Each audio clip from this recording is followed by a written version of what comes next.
This weekend, the Madison Symphony Orchestra explores the legacy of two influential, world-famous composers through their final works. Joining me now is music director of the MSO and conductor John DeMain to talk about this upcoming concert. Great to see you. Thank you, Leah.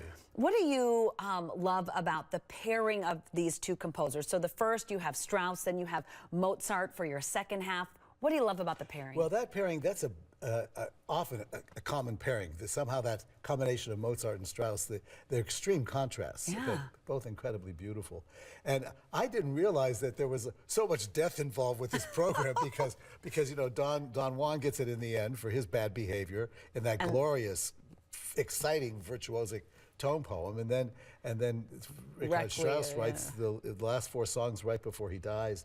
But it's the second piece is right before he dies. He wrote that. Right. Okay. Right. And he it was the last thing he wrote. Yeah. And but it's a very peaceful acceptance of death. You know, it ends on a major chord. It's very it's ungodly beautiful. It is such a profound, beautiful piece with the poetry and everything in a contemplation of, you know, end of life, but it's beautiful.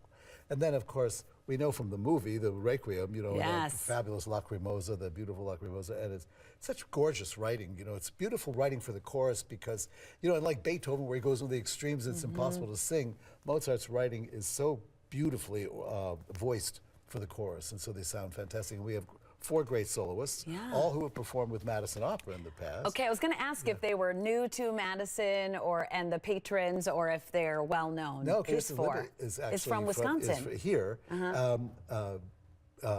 Martin Luther Clark was our Candide last year, and Matt Bowler has just done so many things with us, you know, both with the symphony and the opera. And then Amanda Majeski was our Salome a couple years ago, and so she's doing double duty because she's going to sing the four last songs and then be the soprano in the Mozart Requiem. She's done both of them before, but she's never done them both on the same program. Is that a lot to do both? Well, it is. They're very different ways of singing because I think that the four last songs is pretty dramatic, you know, and the Mozart has to stay within its thing. I think what saves it is there's an intermission between the two. So that 20 minutes is going to be real key. Yeah, real key. Absolutely. But it's a concert of extraordinarily beautiful music, which I chose it for that reason. You know, so many people are just profoundly beautiful when they listen to Requiem. I mean, I think that's just one of those that touches people. I have to ask before you leave, because I ask you this whenever I see you. How you feeling? Any update on your successor? You've got a couple more concerts this year and one more season, but just checking in. The next guest conductor is a possible successor, and that's coming in April. There are four the next year. Okay, so, you know, in the next season. In our centennial season, there's four. But I'm doing a lot because we have a lot of special, which is going to be announced pretty soon. But we have a lot of special events because it is the 100th, you know, celebration. So so there's a lot doing there.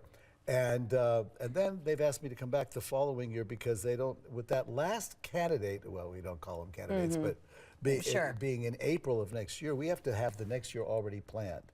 So there'll be some guest conductors, and I'll probably come back whatever they call me as a guest, and so I'm not going anywhere for 2.5 years. It's good that it won't be an abrupt stop. So there you go. We're happy to know that here in the Madison community, John. So I mean, I'm looking forward to. I mean, I feel great. So. But I mean, I'm happy that they're doing this, and I look forward. I don't know exactly what I'm going to do because I don't know exactly when I'm going to do it. So. Okay. You keep us posted. Come back and visit again, and we'll get an update again. I hope that you have a wonderful time this weekend. And if you would like to see the Madison Symphony Orchestra, it's tomorrow, Saturday, and Sunday. Go to madisonsymphony.org for more information.